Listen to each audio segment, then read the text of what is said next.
Yeah, so as you can tell, the Tundra is going to stick around a little bit longer.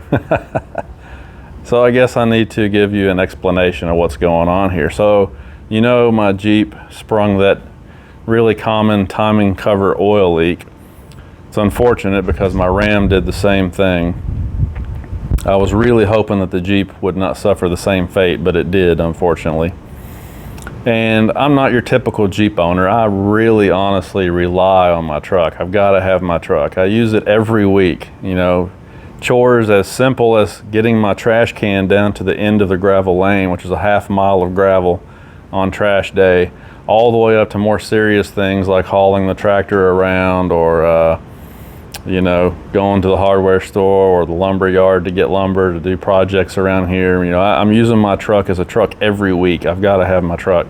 You know, and it was really nice of them to put me in a loaner vehicle while my Jeep was in the shop, but an SUV, it's kind of hard for me to work with that, and especially an SUV that doesn't have a receiver hitch on it. And so it just wasn't working out for me, and I really needed a truck. And you know, I waited 5 weeks to get an appointment to even get my Gladiator in the shop because they're so covered up working on diesels. And then once I finally got an appointment and got the Jeep in there, I let it sit there for another week waiting for an update. And the only thing I was basically hearing was, this is going to be a tough job. We don't have any idea how long it's going to be. The technicians really don't want to do this. They're not looking forward to it. It's going to suck. It's going to be a tough fix. So I was getting the idea that it wasn't going to be quick. I have no idea how long it was going to take, but it was going to take a long time. And I was just really frustrated because it shouldn't have been leaking to start with. Years and years and years have gone by with this same problem on those VM diesel engines. And for the guy who keeps posting comments on my videos saying that it was my fault that it was leaking, no, it was not my fault that it was leaking. This started happening way before the engine tune, and my Ram was bone stock when it started leaking. And all of the other people with these eco diesels that have the same timing cover oil leak, most of them are running stock trucks also. So it has nothing to do with me. These things just have an inherent problem where they leak oil from the timing cover because of the way the timing cover is designed and because of the crappy job they do at the factory of sealing them up. So I was really frustrated anyway. It shouldn't have been in the shop. So I wasn't really in a good mood. And then, you know, to find out it was going to take a long time, bottom line is I was just really frustrated. So I went down there on a Saturday, the Saturday before Christmas, I think it was, I don't remember now.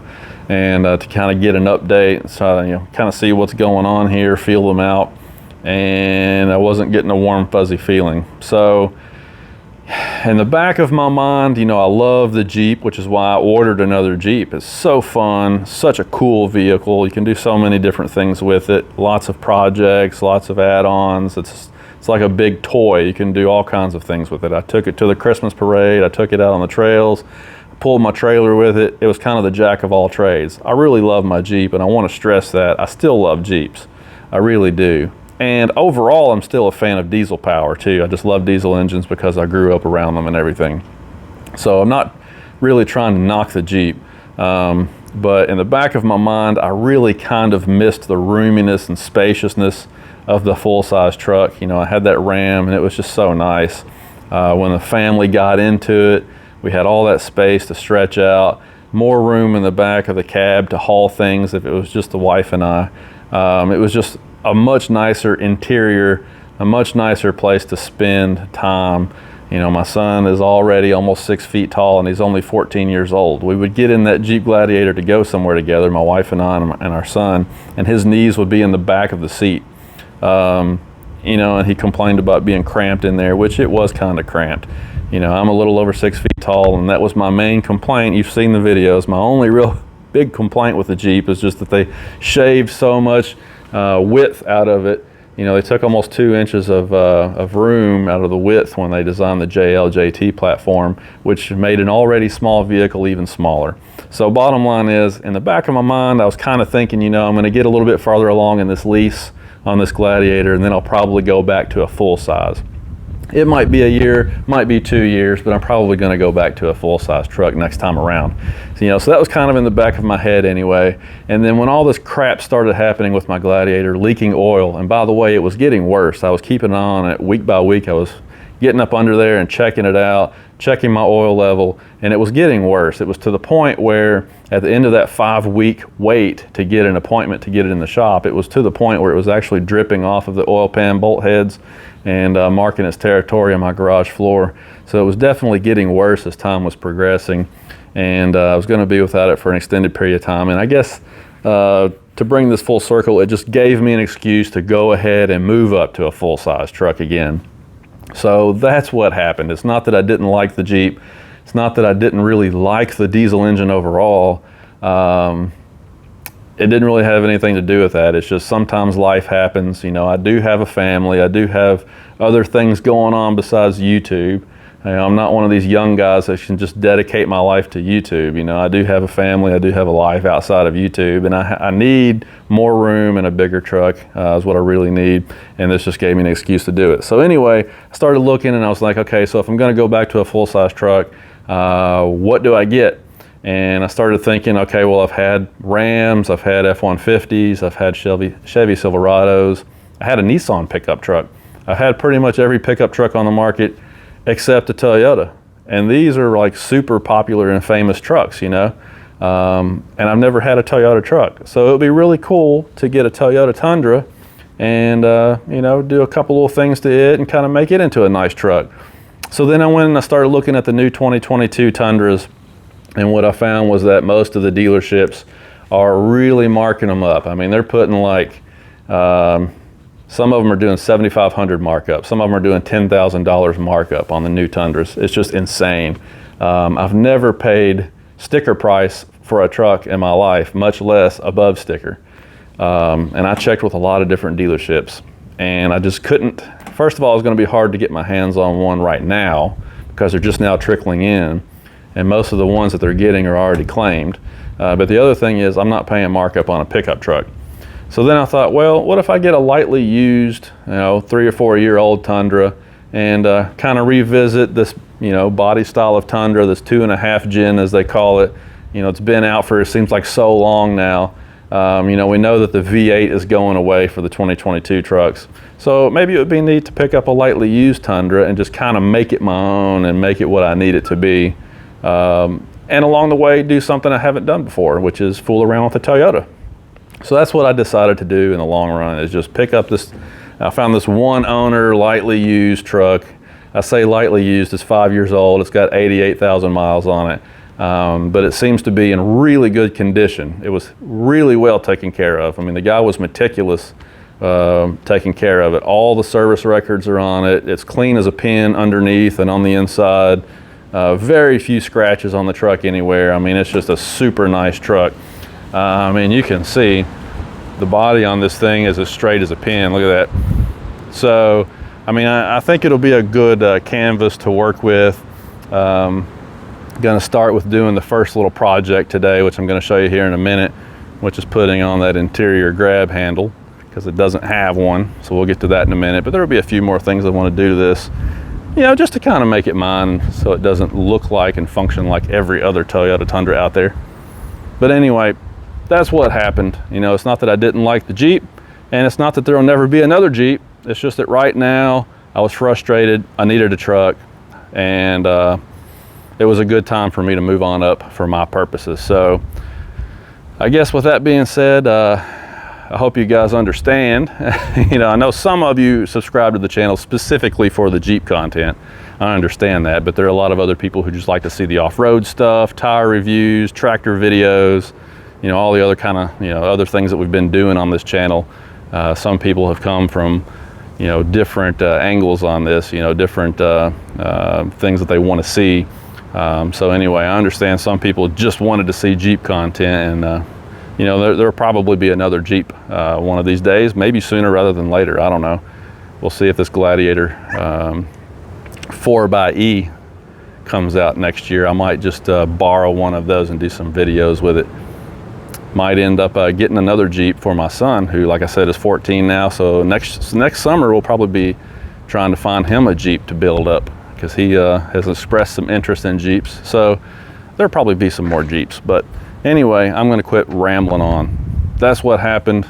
Got a Toyota in the driveway now. It's not going to look like that for much longer, but I hope you guys understand that sometimes life happens. And I think this is going to be a cool truck, though. It's going to be really neat to do some towing videos with it, do some other, you know, kinds of things, like similar to what we did with the Jeep. You know, it'll be cool to see how this truck holds up here around the property. So anyway, it is what it is, guys, and I don't have anything else to say. So for now, I'm going to get to this project, installing this A-pillar grab handle, and stay tuned if you would please, and you'll see some cool stuff coming. Thanks. All right, so this is my first Toyota pickup, and I'm learning a lot of things about Toyota. You know, I came from a long line of domestic branded trucks, so I have a lot to learn here. One of the things that I'm learning is that Toyota packages their stuff completely differently. I mean, this truck is an SR5, so that would be comparable to, like, say, an XLT in a Ford or a Bighorn in a Ram. You know, it's kind of a lower middle trim level. So, you know, in the domestic branded trucks, you get some pretty nice features at that point in the trim lineup. But in this Toyota with the SR5, you do not. And this one even has what they called an optional interior upgrade package. So this would be like a really nice Bighorn Ram 1500 with an upgraded, what they call level 2, or now for 2022, they're calling it level B interior package, where you really get some nice stuff. So this should be, you know, if it's apples to apples to the domestic brands, it should be really nicely optioned, but it's not. You don't have push button start. You don't have automatic climate control. There's no leather steering wheel. There's no heated steering wheel, no heated seats, no proximity entry, no automatic headlights, no adjustable pedals. I mean, this truck has nothing on the inside of it. It does have air conditioning, so that's good. And it does have power windows and door locks. But other than that, it's pretty bare bones. SR5 with interior upgrade package, and if you were comparing this to a Ram, you would have to compare it to like the base level tradesman. If you're going to compare this to an F-150, you'd compare it to a base level XL work truck, basically. So I'm having to really get used to that. That's my only gripe with this truck so far. I don't mind the fuel economy. I don't mind, you know, anything else about it. The only gripe I've got so far is the interior, or the lack thereof. So what I've decided to do is I'm going to try and fix some of these things that I can do fairly easily. For example, you see there's not even a grab handle over here. I mean, they put one over there, thankfully, for the wife, but I don't even have a grab handle, so I bought one to install. The automatic headlights, I found out that if you take this headlight switch out and replace it with the one that does have the auto setting on it, and then you go up here, move the danger duck out of the way here. See up there, there's a spot right there where you can put the solar sensor. So from what I've read, the wiring should be in there. If you just pop out that dummy plug and put the solar sensor in there, and then switch out this for the automatic headlight switch, supposedly it will work. I did notice that in the head unit there is a setting for sensitivity for the automatic lights. So I'm going to add automatic headlights and at least rectify that. I'm going to put the grab handle on here, and then I'm just going to kind of go through and do a few, you know, things that I can do relatively inexpensively to kind of bring this truck up to the 21st century. And then after that, the interior, well, I'll just be happy with it at that point. So first project's going to be to install this grab handle. I'm assuming I'm just going to put a pry tool in here and pull this off. But before I start messing around with this stuff, you can see that there is a side curtain airbag in here. So the first thing I'm going to do is pop the hood and disconnect the battery. Thankfully, this truck has one battery instead of two like the Jeep. So it'll be really easy. All I have to do is pull the negative cable off, and I'm going to kill all the power before I start screwing around in here. And then I'm also going to go ahead and get the instructions out of the box and just check and make sure that I know what I'm doing here. But usually these things just clip in. So I ordered this from a dealer called Sparks Toyota, and the advantage from what I read of ordering it from them is that they send it to you as a kit.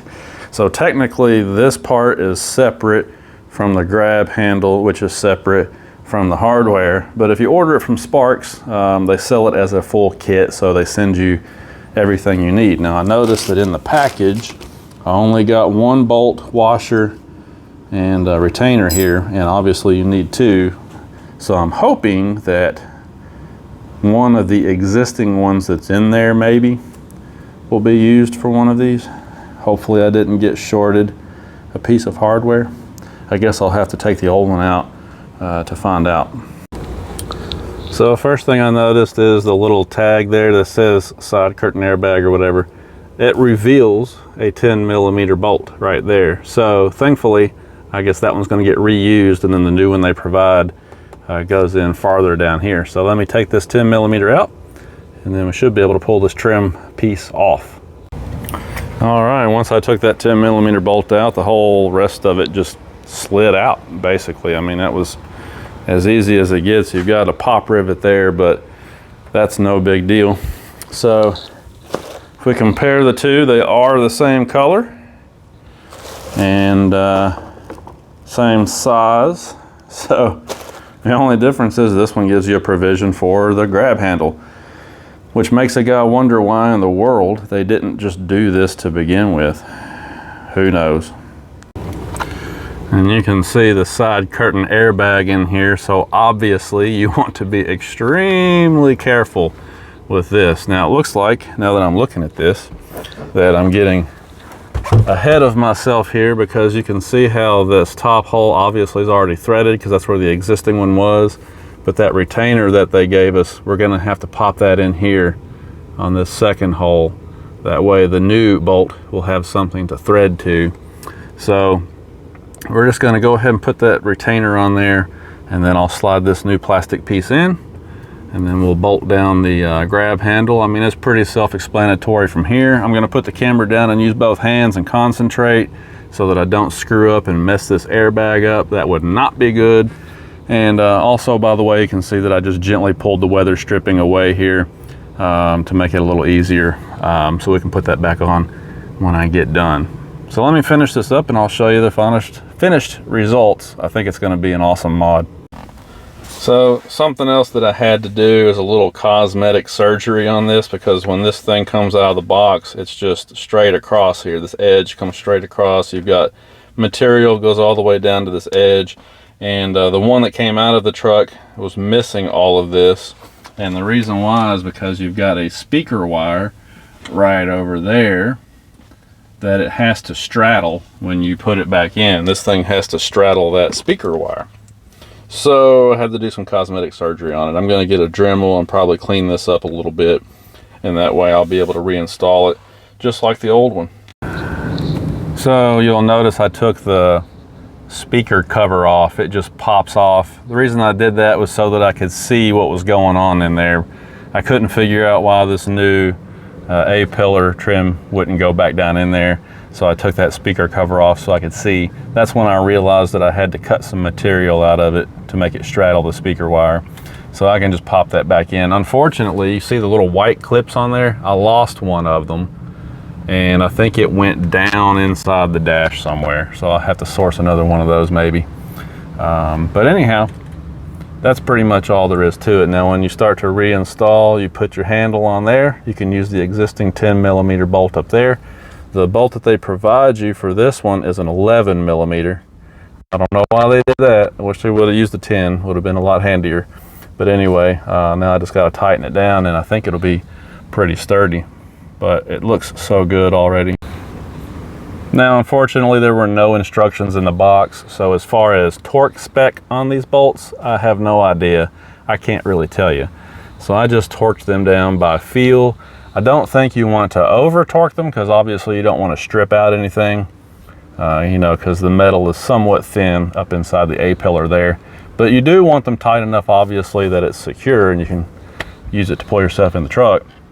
So just tighten it down by feel, whatever you think is is good and appropriate without over tightening it, I suppose. If you ever have trouble with these coming loose over time, you know, rattling loose, I guess you could put a little Loctite on there and then reinsert them. But hopefully it won't be an issue. And then of course you can just snap in these little plastic covers if you can figure out how to do it, which I cannot at the moment. There we go. Almost got it. These things are fighting me here. There we go. Goodness. That shouldn't have been that difficult. I have to put this one back in with 2 hands, I guess. Oh no, it went okay. Yeah, it's a little loose. I'll fix that in just a minute. And then put the weather stripping back on. All right, there we go.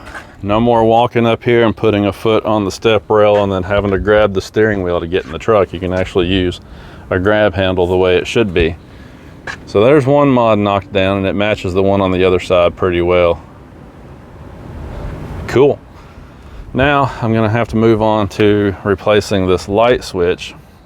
And I don't know if I'm gonna do that one right this moment, because in order to do that one, you have to remove the airbag. You gotta pop these panels off both sides of the steering wheel and take the little screws out of the airbag, so the airbag module will come out, and then you got to go in there and get all the way down to the clock spring and remove it. And you have to make sure that you don't turn it or let it come apart when you're removing it. I think there's also a big 19 or maybe a 21 millimeter nut in there that you have to remove to get the steering wheel off the column. So there's a little bit of work involved to getting all the way down to this part. And I haven't decided yet whether I'm going to do that myself or have the dealership do it. They'll probably do it for $100, and then I don't have to worry about screwing up that clock spring. I don't know. I'll think about that one a little bit. But if I do decide to take this on, I'll shoot some video and kind of show you the steps to work through to do that. That'll be a super nice mod also, not having to remember to turn the headlight switch on and off all the time. Especially when I pull into like the parking structure at work and it gets dark. It goes from being bright outside to going, you know, dark pretty quick. Auto lights are just one of those things that should be standard these days. But anyhow, I like this mod. Hopefully I can get this one done pretty soon too. You know, I was looking at this speaker panel cover a little more closely, and I'm not actually missing one of these white ones, because this tab right here is different. It matches the tabs up here in the front of this thing. See, there's 2 of those that are kind of thin, and that one matches those. And then these ones with the white tabs on them are thicker. So actually I'm not missing one. I can just snap this back on and my OCD won't kill me. So I just called the dealership and asked them if they would install that new headlight switch for me, and they basically refused. They said if it's not factory equipment that they can't do it. So that's 2 things they've refused to do for me so far. They wouldn't service my transmission, and they wouldn't put the headlight switch in for me. So I guess I'm just gonna have to do this stuff myself. Here's what it looks like. Let me get out here in the daylight so you can see it a little better. See how it has an automatic setting on it, which my existing one doesn't. And according to all the write-ups online, all of these connections here are the same. So all you gotta do is get all the way down there to this part of the steering shaft, and then you can replace this. And like I said, then put that little sensor in the dash, and the automatic headlights should work. So I guess I'll tackle this one day. Not gonna do it today, because just in case things go wrong, I'm gonna wait until a weekend and do it, so I have a little more time to figure out what to do before Monday comes. So that'll be in the next video. I appreciate you guys watching, and we will talk to you later. Gonna have few more things to do to this to kind of upgrade it, but I'm really excited about this. You have no idea how handy this is to have a handle to get up in the truck, especially if you're getting older like me and your back is bad. Man, it's nice to have a little bit of help. All right, that's enough for now, guys. We'll talk to you later.